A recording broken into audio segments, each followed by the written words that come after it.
holds the position of Akhil Bharatiya Sangathan Mantri within the BSM. Shankaranand ji has been involved with the BSM since at least 2013, when he served as a Prant Prachanak for the Purva Prant. He is also associated with the Research for Restaurants Foundation, where he has called for a Nadi Ko Jano competition. Ladies and gentlemen, may we have a huge round of applause for our esteemed dignitary. Shankaranand ji, also known as B.R. Shankaranand, is an active figure in the Bharatiya Shikshan Mandal, BSM, a voluntary organization focused on national resurgence in education. He holds the position of Akhil Bharatiya Sangathan Mantri within the BSM. Shankaranand ji has been involved with the BSM since at least 2013, when he served as a Prant Pracharak for the Purva Prant. He is also associated with the Research for Resurgence Foundation, where he has called for a Nadi Ko Jano competition. He advocates for the importance of Bharat-centric knowledge in the holistic development of individuals. He is involved in various activities related to education and the promotion of Indian knowledge systems. He has also been associated with events organized by Bharatiya Shikshan Mandal, including seminars and competitions. He strongly supports the revival of the Gurukul system of education and the integration of Indian knowledge traditions. We warmly welcome B.R. Shankaranand. बोलो भारत माता की नहीं, बोलो भारत माता की।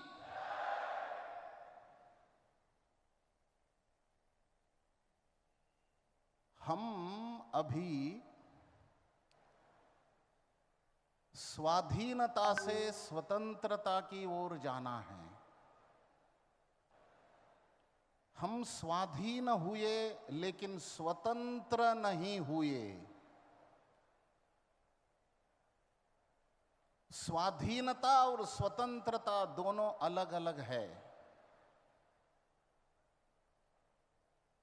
स्वाधीनता से स्वतंत्रता की ओर हमको यदि जाना है तो अपने तंत्र के आधार पर देश चलना चाहिए।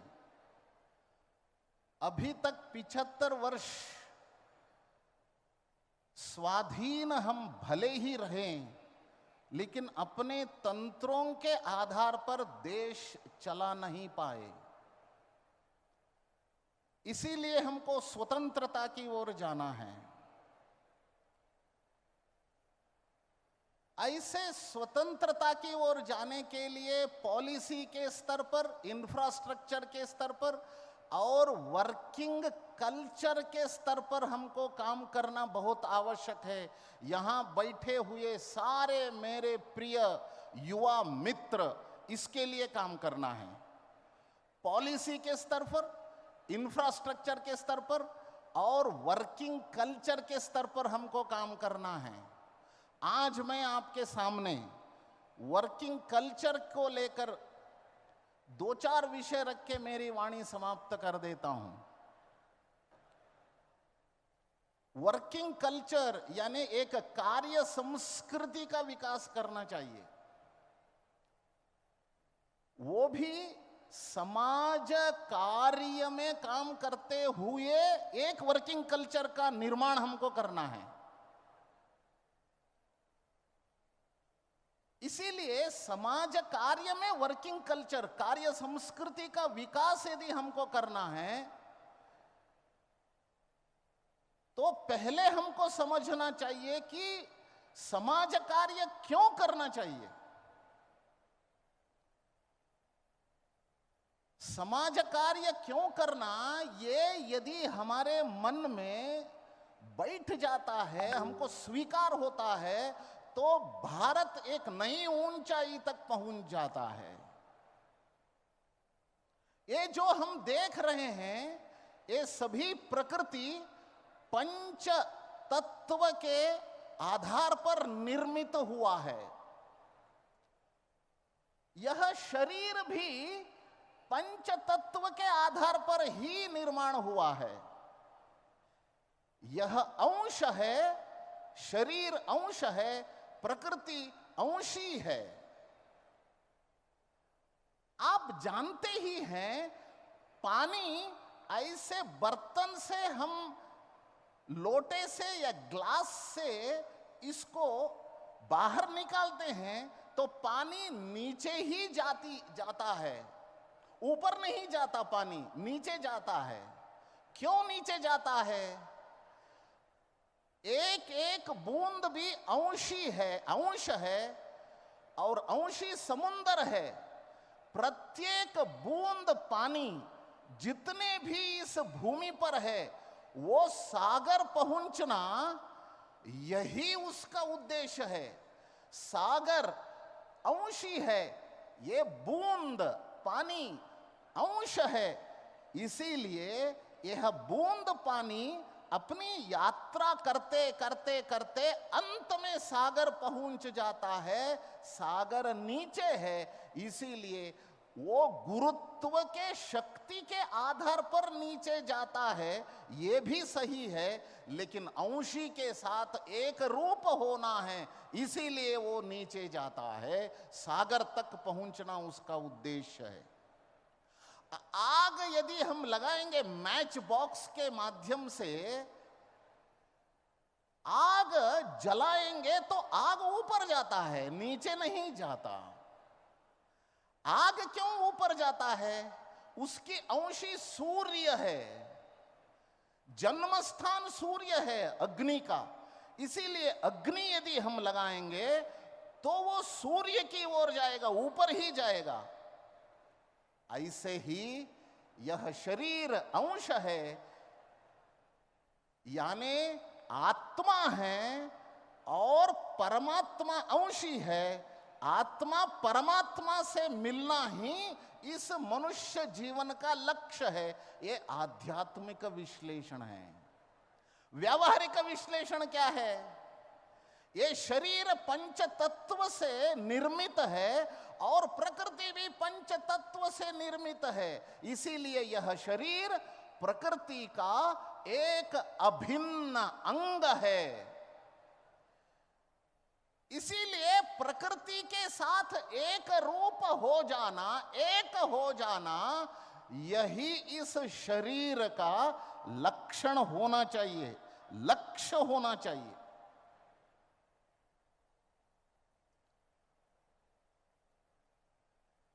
इसीलिए प्रकृति यानी क्या है? प्रकृति के साथ एक रूप होना, यानी प्रकृति के साथ हमारा जीवन प्रकृति के साथ जुड़ा हुआ रहना चाहिए। We should lead natural life, that itself is sustainable life. अभी हम सस्टेनेबिलिटी लाना है, नेचर सेंट्रिक डेवलपमेंट के बारे में हमको सोचना पड़ेगा। प्रकृति केंद्रित विकास यदि हम सोचेंगे वो डेवलपमेंट सस्टेन हो जाएगा। लेकिन अब क्या हो रहा है? We are moving away from the nature, so we are leading to disaster. प्रकृति की ओर हम चल पड़ेंगे तो हमारा विकास होगा, वह विकास स्थायी विकास होगा। If we move towards the nature, that is real development in real sense, that is natural development. Natural development will sustain for a long time. Away from the nature, away from the health. इसीलिए प्रकृति के साथ हम एक रूप होना आवश्यक है। प्रकृति यानी क्या? जल, जमीन, जंगल, जानवर और जन, ये पांचों की रक्षा करना अपना धर्म है, अपना कर्म है, अपना कर्तव्य है। जल, जमीन, जानवर, जंगल और जन, इन पांचों की रक्षा हमारा ही दायित्व है। यदि हम इनकी रक्षा नहीं करेंगे, इनका पालन नहीं करेंगे, इनका संरक्षण नहीं करेंगे, इनका संवर्धन नहीं करेंगे, हम भी टिकेंगे नहीं। क्योंकि प्रकृति यदि नाश होता है, प्रकृति यदि प्रदूषित होता है, तब हम भी प्रदूषित हो जाते हैं, हम भी विनाश की ओर चले जाते हैं। अभी बहुत सारे युवा भारत में आत्महत्या कर लेते हैं। MOE मिनिस्ट्री ऑफ एजुकेशन के रिपोर्ट के आधार पर प्रतिदिन 26 युवा भारत में आत्महत्या कर रहे हैं। समाचार पत्रों में भी ये रिसर्च के माध्यम से ये जानकारी आप सभी देखे होंगे। ऐसा क्यों हो रहा है? We are not leading natural life, we are moving away from the life. इसीलिए हमारा जीवन भी श्रेष्ठ होना चाहिए, तंदुरुस्त रहना चाहिए, स्वास्थ्य हमारा ठीक रहना चाहिए, हम प्रकृति केंद्रित जीवन जीना चाहिए। जो दूसरा भाग है, जो मुझे घाव होता है, शारीरिक पीड़ा होती है, तो मुझे जो दर्द होता है उसको वेदना कहा जाता है। जब पीड़ा दूसरों को होता है और अनुभव मैं करता हूं, मैं करती हूं, इसको संवेदना कहते हैं। संवेदना मनुष्य का मूलभूत लक्षण है। This is the fundamental feature of a human being.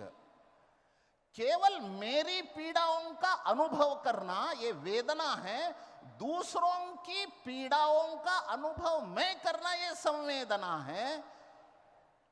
संवेदना जागृत होने के लिए ही समाज कार्य करना है।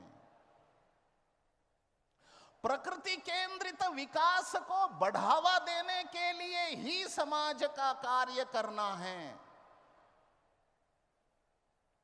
संवेदना ये मनुष्य का लक्षण है, समाज कार्य के माध्यम से ही अपने अंदर विकसित होता है। We have to we have to develop the sense of sensitivity with the nature. Nature यानी मैंने 5 कहा, इन पांच जल, जमीन, जानवर, जंगल और जन, इनके साथ सेंसिटिविटी, संवेदनशील होना चाहिए। संवेदनशील होना यानी दूसरों के दुख के लिए हम काम करना चाहिए, दुख निवारण के लिए काम करना चाहिए, दूसरों के पीड़ा को दूर करने के लिए काम करना चाहिए। ये संवेदना है। भगवत गीता में कृष्ण 3 अध्याय में ये कहता है, सह यज्ञाः प्रजा सृष्ट्वा पुरोवाच प्रजापति। मनुष्य का सृजन क्यों किया गया? ये कृष्ण कह रहा है अर्जुन को, सह यज्ञाः प्रजा सृष्ट्वा, प्रजाओं का सृजन मैंने क्यों किया? प्रजापति ब्रह्मा जी ने प्रजाओं की सृष्टि, प्रजाओं का सृजन क्यों किया? वो कहता है यज्ञमय जीवन जीने के लिए मनुष्य का सृजन प्रजापति ब्रह्मा जी ने किया। यज्ञमय जीवन यानी 2 भाग है, आत्मानुसंधान, परहित का जीवन। आत्मानुसंधान यानी मैं अच्छा बनता जाना चाहिए।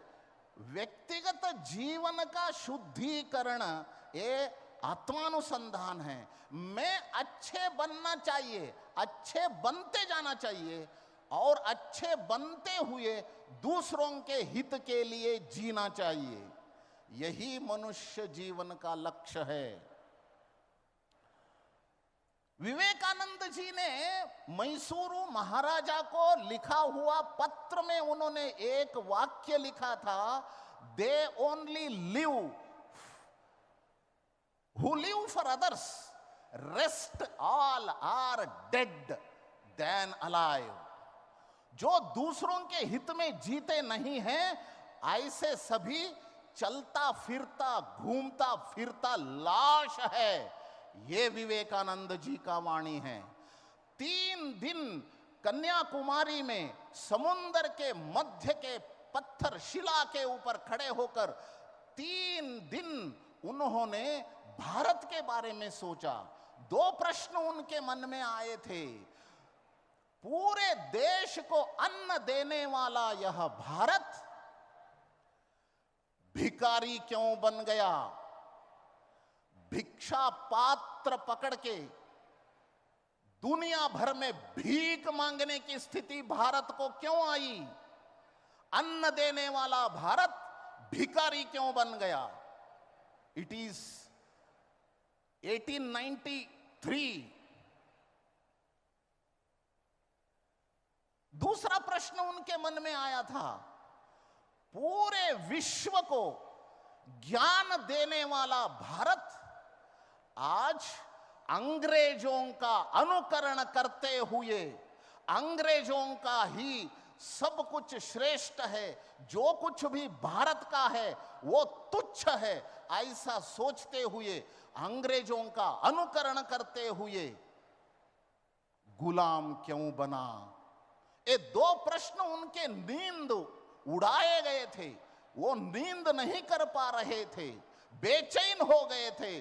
2 प्रश्न, भारत क्यों भिखारी बन गया और भारत क्यों गुलाम बन गया? वो 3 दिन अन्न जल त्याग करके जो तप किया, उसके परिणाम स्वरूप इन 2 प्रश्नों का उत्तर उनको प्राप्त हुआ। उन्हीं के वाक्य में आपके सामने रखता हूं, I call all these educated traitors.